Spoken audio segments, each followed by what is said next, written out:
Being recorded.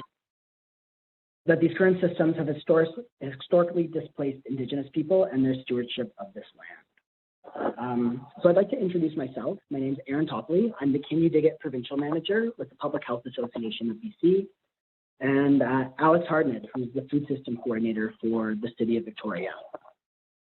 Just been asked to move it a bit closer to my face, so you hear me talking like this. So next slide, please, Addie. So I'd love to give a little overview of what we're going to cover today. So one of the things, we're going to talk a little bit about the Can You Dig It program and then give a bit of background around the City of Victoria. We're really here today to talk about the motion the City of Victoria passed just a couple of weeks ago around getting plan starts and out to residents. And so we want to give a little bit of background around the context of what happened in the city before that motion came forward, and then discuss the motion itself, talk about how the motion turned into a bit of a program, the key components of that program, and then go into some community action and then big takeaways. I think one of the important things, when we're talking about food systems, especially urban food systems, a lot of these policies that are happening throughout different municipalities, even though urban food systems have been around for a long time, I think a lot of these policies are really new and kind of cutting edge. And so it's so important to be able to learn from each other. I know with a lot of the policies that have happened with the City of Victoria, we've looked at Vancouver and said, hey, that's a really cool policy you have. What have you done? What have you done with it? Where are your successes and where are your challenges? And then we've been able to adopt policies and kind of change them a bit based off their feedback. So I think when we're talking about urban policy, it's really important as a province that we're all learning from each other and being able to say, hey, that's a cool policy idea. Let me know what you're doing, but also let me know if there's a bit of a challenge. Someone's not muted in the background. Do you want to just make sure everyone besides the 250-885 number is muted? Thanks.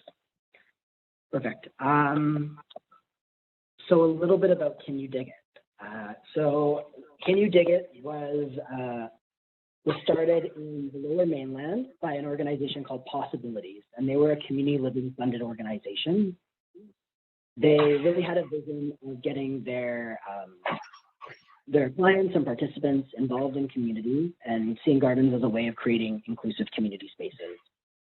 And so a few years ago, they started to realize that the community gardens, that what they had called community connectors, were hitting more of those social benefits. And they thought, for us to really hit a lot more of those social benefits, it's coming outside of our own mission and mandate as an organization. And so they looked at the Public Health Association of BC, and specifically its Farm to School BC program, saying, hey, that's a really neat program. Would you be interested in maybe scaling and iterating the program provincially using a similar model? And so a year ago, we took over the program, still working in a partnership with Possibilities, and really looking at work that's already happening within municipalities and trying to promote regional and cross-provincial learning opportunities and networks.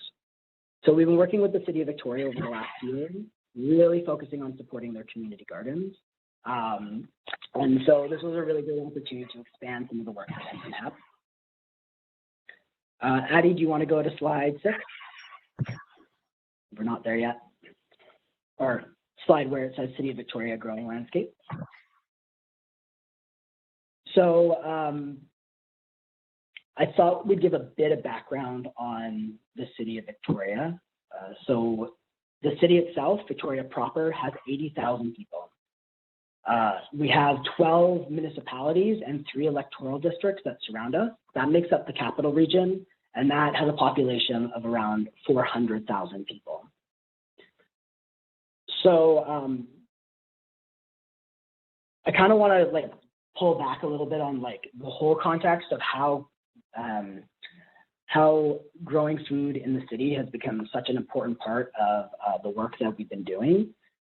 So in 2015, one of the city councilors, Ben Isaac, emailed a whole bunch of different community partners and local food organizers and said, hey, the city is revising their official community plan, their OCP. We'd love to have your input on it. And so we all came together and helped the city create a food system chapter within its official community plan. And from that chapter, there was the Growing in the City initiative that was created. And that Growing in the City initiative was really trying to fit in all the policies and programs that the city was doing under one umbrella. And so they hired a food system coordinator to be able to manage that portfolio.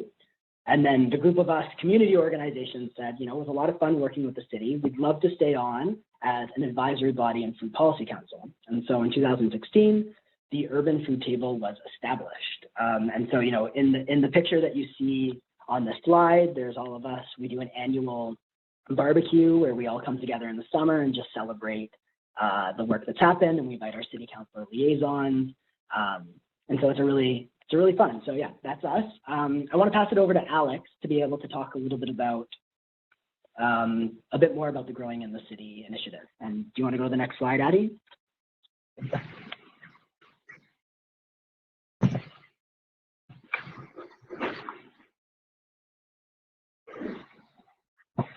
Can everybody hear me?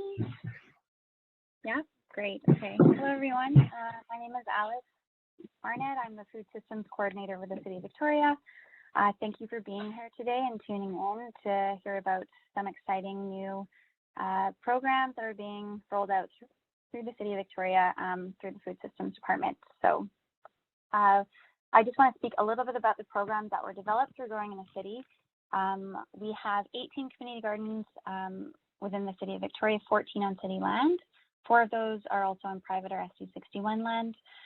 We've established a feature map, as you can see here, where it allocates where gardens are located, if they are a commons garden, an allotment garden, an orchard, or a combination of both. So that is kind of what you can see here. How community gardens are enacted within the City of Victoria is that community organizations come forward and submit a proposal. I work with them closely. We review their proposal. There are multiple iterations that happen that we look over, and then council ultimately approves their license of occupation for that space. It's on city land. Licenses are about 5 years, and then they get access to grants, different materials like split rail fencing, water access, and networking development. So this year we started in partnership with the PHABC, a Can You Dig It conference for all of our community garden coordinators to support kind of development in areas like volunteer management, or if they had different projects to meet the needs of their community. In terms of other— Sorry, Alex, sorry, Alex, if you could just speak up a little bit. People are on their phones and it's just a little bit hard to hear you, they said. Sure, I can hold my phone up to my face. Okay, thanks. Okay, so just to reiterate, I just talked a bit about the community gardens, how many we have, the process of how a community garden is developed in the city. So the city ourselves do not run the community gardens. We partner with community organizations. We provide the license of occupation as well as grants. We have a community garden coordinator grant, $10,000 annually. We've just enacted a startup grant for community gardens. It's a pool of $30,000 that different organizations can apply for. As well as other materials such as split rail fencing, water hookups, those sorts of things. So we try and empower the community to start the garden within their neighborhood. Other programs that we run within the city, we have a small scale commercial urban farming handbook that's been developed. It shows what can be grown in all city zones. It provides the business license and where you can sell. So there's on-site sales and off-site sales. It highlights policies around our farm stand provisions, as well as building rooftop gardens. What else was I going to say? Oh yeah. And then in terms of our boulevard gardens, we've relaxed our street and traffic bylaws to allow for boulevard gardening. And it's not a permitted process. You just have to contact the city to let us know and call BC1 before you dig. So those are a couple of the different ways in which Growing the City has kind of scaled up. And then also the new motion that's recently been passed, which we're calling Get Growing Victoria, which I can speak to a little bit later. Great, thanks, Alex. So Addie, do you want to do the next slide?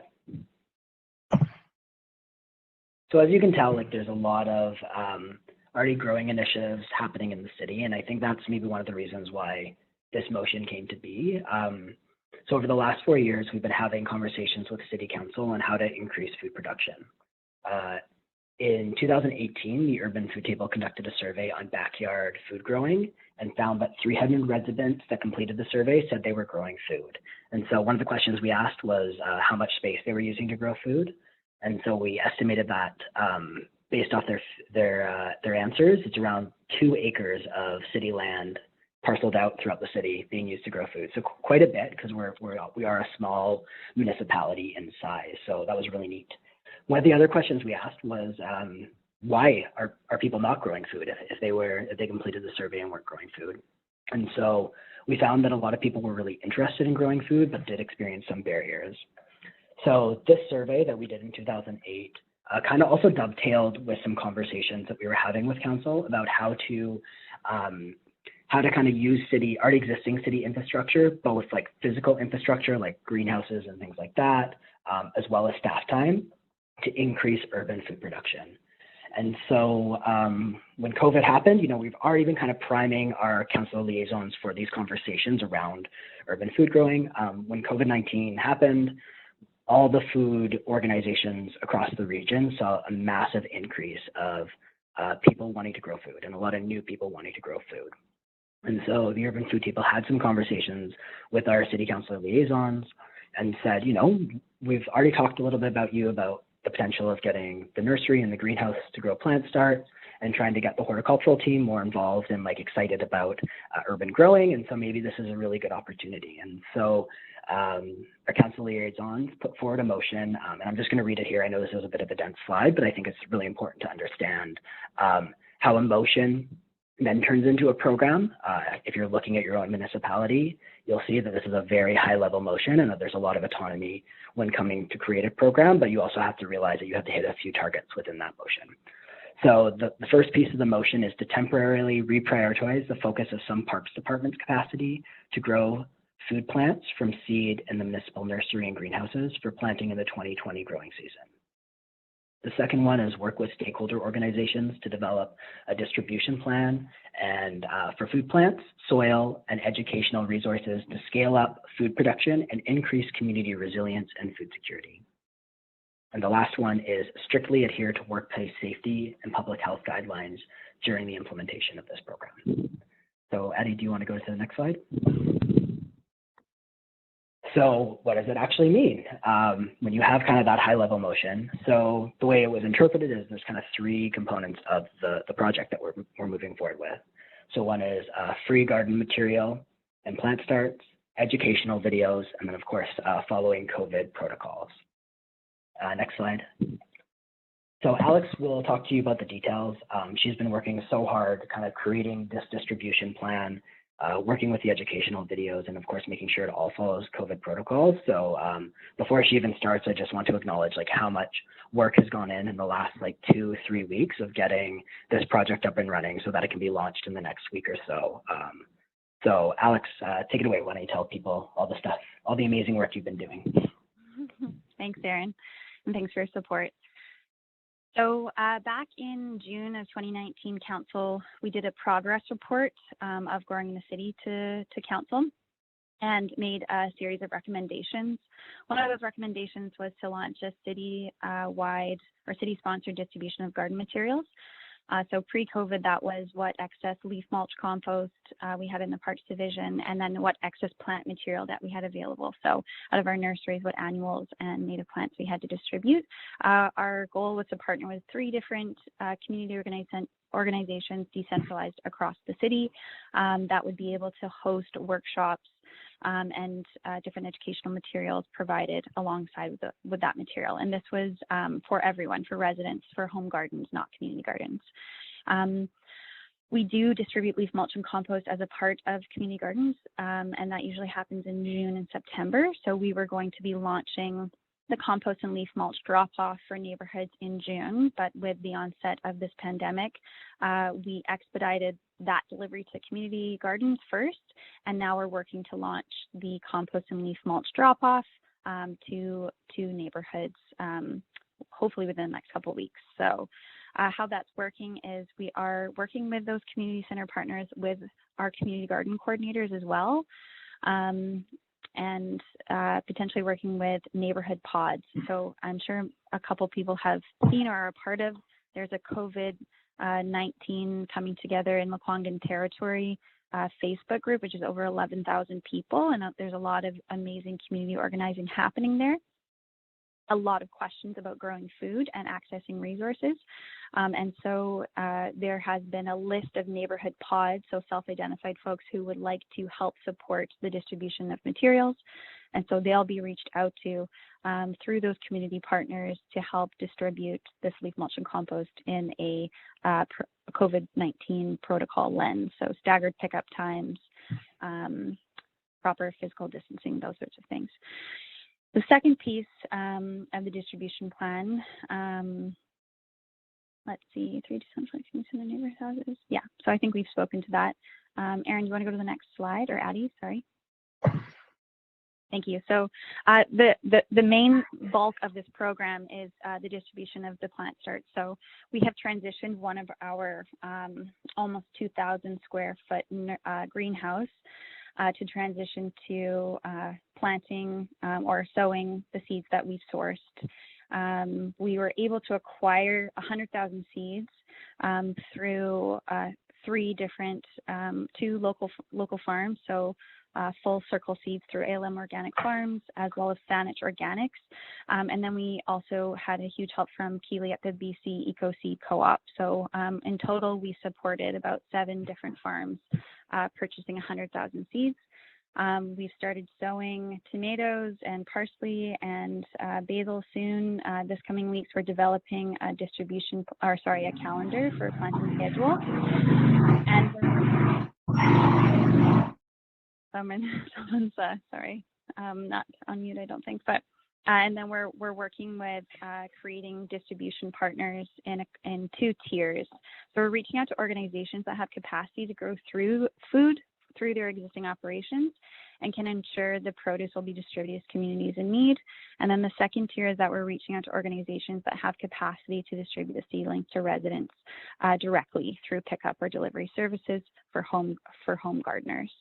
So I think that, let me just see if there's any other information I wanted to share.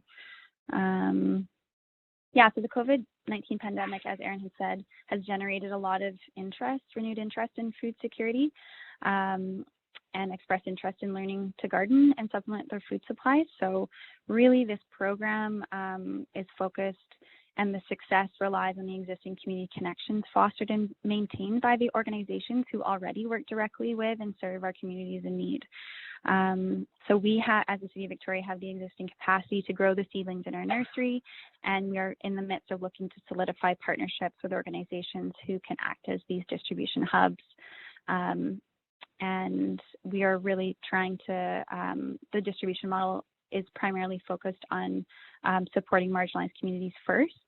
It's about working together as a wider community to help reduce barriers for novice gardeners who are learning to grow food, who have been financially or physically impacted by COVID-19.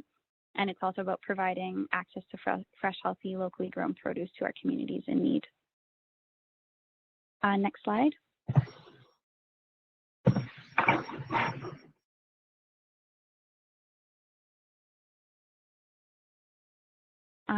And then in terms of the educational component of this, I'll speak to it a little bit, and Aaren can hop on and probably speak to it at a higher level, but it didn't really make sense for us to only be working on the educational resource component of this program specifically to the geographical area of the City of Victoria. There is a whole, what we can grow within this region is what we want to be sharing.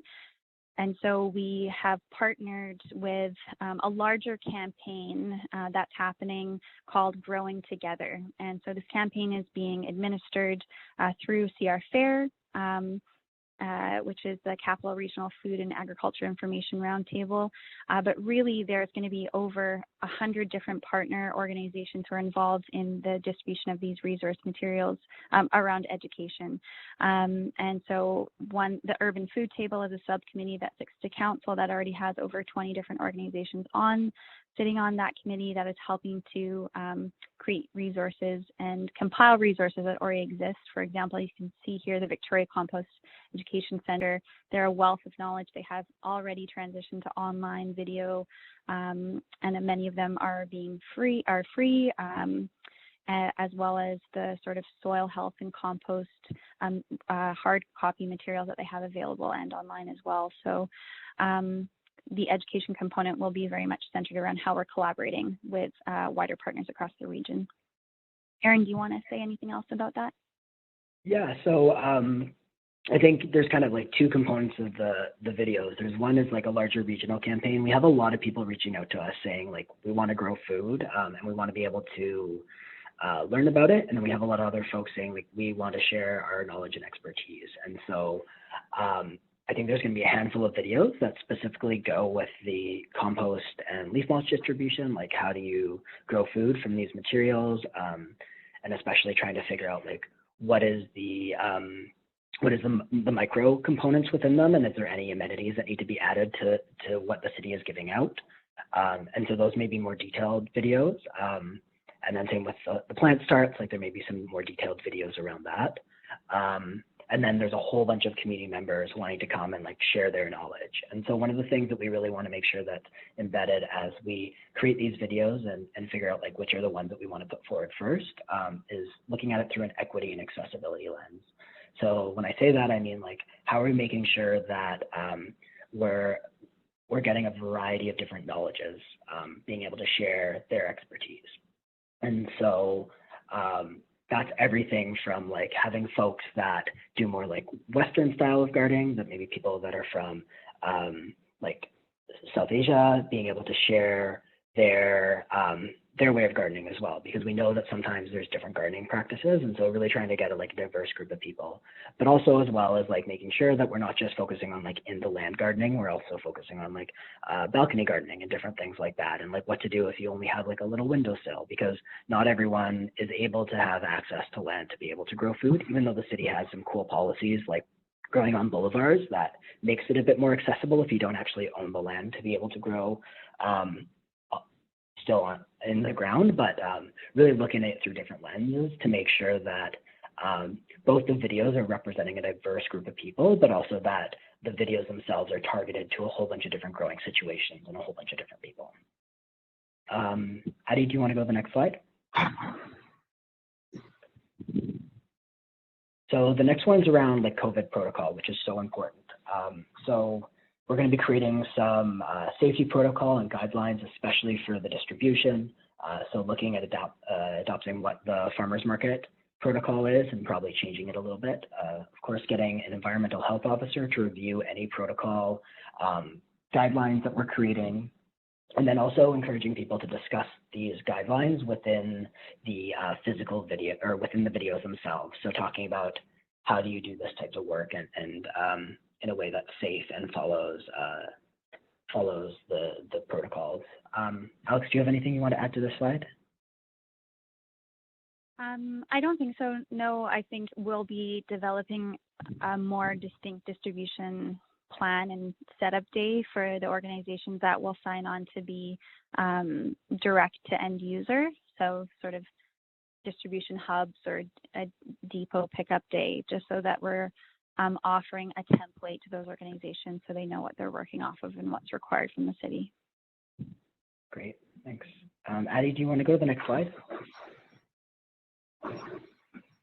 So some really exciting things that we never imagined ended up coming from this this city initiative, and so I kind of want to touch on them because I think it's really important. One is, as Alex mentioned, the regional Growing Together initiative. So being able to align all our work and get additional funding that community partners can have for the work they're already doing. So for example, Compost Education Center is already creating videos and doing workshops and webinars. How do we support them? Doing a mentorship hotline. So again, through that kind of accessibility lens, we know that some people either don't have access to a computer or internet, as well. Some people don't feel comfortable using a computer or internet. A lot of senior populations and feel more comfortable having a phone. So trying to have a mentorship hotline where people can call if they have questions, because these are a lot of new gardeners starting out. There's the Sharing Backyards program that the Young Agrarians just announced a few days ago. So if you have a chance, go look at their website. It's for the entire province, so it's really neat and I think applicable to a lot of people. But also knowing this is, again, through that kind of accessibility and equity lens, how do we make sure that people that don't have access to land are still able to grow food if they're interested? And so the Sharing Backyard program offers an opportunity to kind of have people that have land share it with people that are interested in growing but don't have access to that land. And the last one is the My Fed Farm, which is a neat project from one of the organizations in the region, the Food Eco District. And they're creating these container gardens, which you see on the left-hand corner in that image. These are container bag gardens. They're providing those to people that live in balconies, live in apartments and maybe have just a balcony or just a small space to grow food. Some of the really neat spin-offs from this work, and I think has been a key conversation we've been having in the region, is if we're looking at, if one of the outcomes is creating regional food security, which for this program, I think the main outcome is actually getting people to connect to the land, getting them to grow for the first time, increasing mental health. But I think food security is an added piece to this. And so to be able to make sure that we are, part of the program is supporting regional food security, we realize that people growing for the first time may not produce a lot of food. And so we're seeing these really neat spin-offs from connecting with partner organizations wanting to grow a massive amount of food on a larger piece of land or underutilized land. So for example, school farms, Life Cycles does the Seed the City program, which is an image in your left image. And then Mason Street Farm and Farm to School BC do a Vikai Learning Farm, which is the right image. And so they're wanting to increase food production during COVID times to be able to grow for both food banks and school meal programs. And so the City Starts will be able to help support that. The other one we're seeing is, one of the organizations has received a donation of a hydroponic system. And so they're going to be able to grow on rooftops, parkade rooftops, and grow a lot more food. And so with the City Starts, they're able to do that type of work. And we know that if we're creating these kind of farm projects, we're able to ensure that the protocols are strictly adhered to. You have a local farmer or knowledge expert that has a lot of experience growing food, overseeing the entire project, and you're going to have a lot higher food production. And the last one's, of course, supportive housing, where we have some really amazing, in BC Housing, some amazing champions that are interested in growing a lot of food. And so these are the really neat spin-offs where you're this has been creating food security, and the food banks and school meal programs are actually allowed to take those donations because they're larger growing areas that can follow strict protocol in a way that you can ensure that it's doing it in its due diligence. Alex, do you have anything you want to add to this one? No, I want to echo what Aaren said, that it's amazing to see just the level of innovation and openness and action that's being taken at this point in time in such a small period of time. And yeah, I think we've already listed and know as folks who are involved in food systems, the benefits of growing our own food just beyond the yield. And we'll be using the variety of success indicators to evaluate this program to report back in hopes that we can create a legacy program beyond the COVID-19 time. Great, thanks. Addie, do you want to go to the last slide? So as I mentioned at the beginning, I've heard from a lot of folks from across the province. I know many of you were on the phone call today who are really interested in this program, whether it's doing something similar or something, a little bit different, but kind of along the same lines of supporting urban food growing in some way. And so it feels like Victoria is just a few steps ahead. This motion was passed April 2nd. So we're only 20 days out. And, as I mentioned, Alex has been working so hard getting all the pieces in place. She's had 20 days with a long weekend in there, making all of this happen. And so it's a lot of things to think through. So you'll be getting this recording, go through it again, take the learnings, like learn what we've done and jump off from that. Don't have to go through all this again, because we want to see more municipalities doing this work. And so some of the key takeaways for myself as a community organizer that I'd love to share is knowing the key point of the program. We've had so many different opportunities and options thrown at us, but really trying to boil it down is like, what is that key point of the program? And I know Alex has talked about it before, like what is actually the role of the city? And so she talked about the idea that it's like an arm. And so if the city is the shoulder, her job is really just to move things to the other pieces of the arm, so that, you know, the community partner organizations, they're the arm itself, and then the hands are the communities actually building the stuff. And so how do you make sure that you're not, Alex isn't the one implementing the program, she's working with partner organizations who are working with residents. And so really trying to make sure over and over again that we're not stretching things too far and promising too much. As a community organization, working with city councilors as well as municipal staff is really important, and this kind of flows to the next point, which is making sure everyone is singing from the same song sheet. A lot of the time you have a councilor who's super excited about this program and everything, and then you have to talk to, you know, a city staff to see if it's possible. And then sometimes, you know, the game of telephone happens where it goes from a city councilor to a director, to a manager, to a city staff person, and you realize, you know, the conversation you've been having with folks isn't what's actually getting passed down along the chain and the actual outcome of the program. And so, or what you're wanting to see as an outcome of the program. And so as a community organization, specifically, it's kind of making sure that you're talking to everyone and getting everyone on the same page. And also making sure, like, I think it's really important, we get folks that are super excited, but it's especially city councilors that are like, this is really great. We hear a lot from community, but it's also making sure that like municipal staff are really interested and excited about doing this program. So like this wouldn't have been able to move so fastly if Alex wasn't excited to run with it the way she has. And so knowing that I think is a really important piece as well. The next one is around aligning efforts that are already happening. So, you know, we talked about this regional Growing Together campaign and not wanting to duplicate work.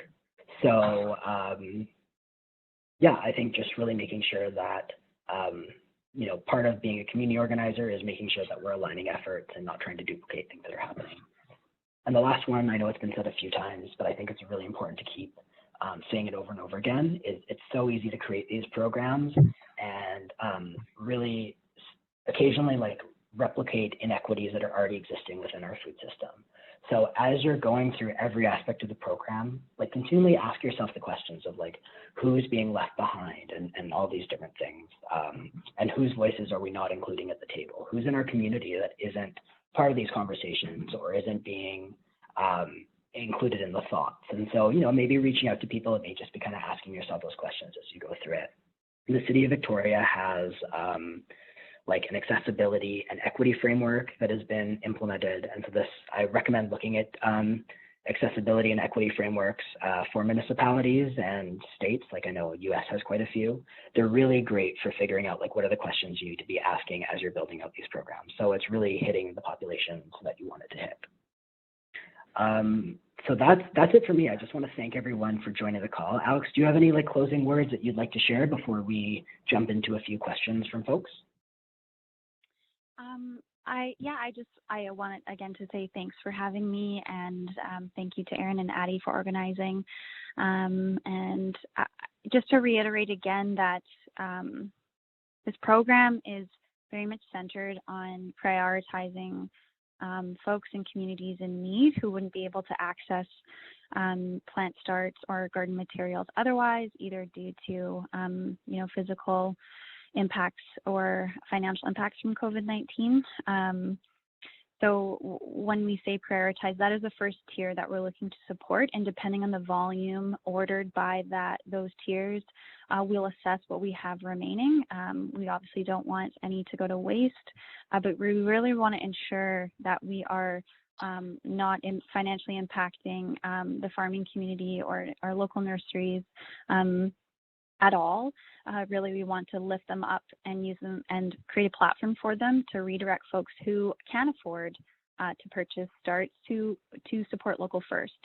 And so based on all the Facebook groups and all the questions that are coming about where to source things, I find myself like trolling these Facebook groups and tagging all these local farms and businesses and nurseries to ensure that that's a priority as a personal priority for me as this project and as the mission of what we're trying to support as a whole. And again, reaching out to community partners, as Aaren said, we are the supplier of the city, we're the shoulder, so we're not doing any direct orders to community members ourselves. We're ensuring we're working with a diverse variety of organizations that are serving a diverse groups of community members and communities in need within the Greater Victoria region and on the Lekwungen territory, so that we are ensuring that and the success rate of these starts, that they're being transplanted, and that will be the education component is there as well. So it is a very quickly moving program, but it's because of the strength of the social fabric of our food systems network in this region that it's even capable of happening. So I really appreciate everyone involved. Thank you. Awesome. Well, thank you both so much. That was a wonderful presentation. I'm sorry for all the IT issues there, but the recording will be available to everybody. So we have a couple of questions. Mandy is wondering, this is for Alex, is there a difference in grant eligibility if garden is on public or private land? So funding is available to both public and private gardens. So in terms of it, we have a community garden policy. It's on our website. I can add a number of different resources in an email afterwards if folks would like to follow up. But no, funding is available as long as the garden is open to the public. So if it's a garden that's being grown on private land, but it's only open to that housing co-op or whomever, they're not eligible for funding. Awesome, thank you. We have another question from Marita. What is happening with supportive housing in Victoria? Our BC housing programs actually got shut down here in Courtney, including their garden program.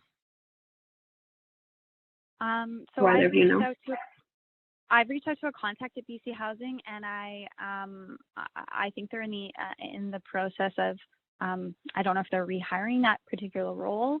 So I have not yet heard back, but we've reached out to CRD Housing, BC Housing, in hopes that they'll want to be a partner for this program. But I'm not sure if at this point in time they're still operating. Okay, great. If anybody else has any other questions in the next couple minutes, you can type them in the chat box there on the left. And it sounds like the Young Agrarians is releasing a new mapping resource this week for urban yard linking. So that'll be pretty cool. We'll share that out on our social media pages when it's ready. Addie, one thing I just wanted to note to folks that are still on the call, if you are going to send emails, I know Alex has just been bombarded with emails, so please feel free to direct emails to me. You can CC Alex, but I know she's getting quite a bit going, so our emails are both at the bottom there. Yeah, so just letting people know that if you're going to be doing outreach, it may be worth sending an email to me. You may get a quicker response at this time. Perfect. Okay, that looks like it's all for our questions. So thank you, Aaren. I'll be sure to include your email to people if they have any follow-up questions. I'm sure there'll be things that come up. So I just want to, Marita's wondering if either of you want to join her on a podcast. So Marita, maybe you can email Aaren about it, and I can get back to you. Awesome. That'd be great. Yeah, it'd be good to get the word out to as many municipalities as possible. And the time is now to start growing things. Great. Yeah, and we were able to do this in 20 days. So I do believe it is possible, and learning from us so that you don't have to recreate the wheel. That's really cool. Awesome. So our next webinar is next Wednesday. It's from 3:30 to 4:30, and we're going to be learning about the Farm to School program on Gabriola Island. So they have kind of a smaller remote program, so we're going to be learning more about that. And you can stay in touch with us on our social media pages on our website for all of our weekly Wednesday webinars that we're going to be running until mid-June. So thank you everybody so much. I appreciate your patience with our IT issues. And I think we'll probably end a couple minutes early here, which is exciting. Okay. All right. Thanks, Thank you, everyone. guys. Thanks, Addie.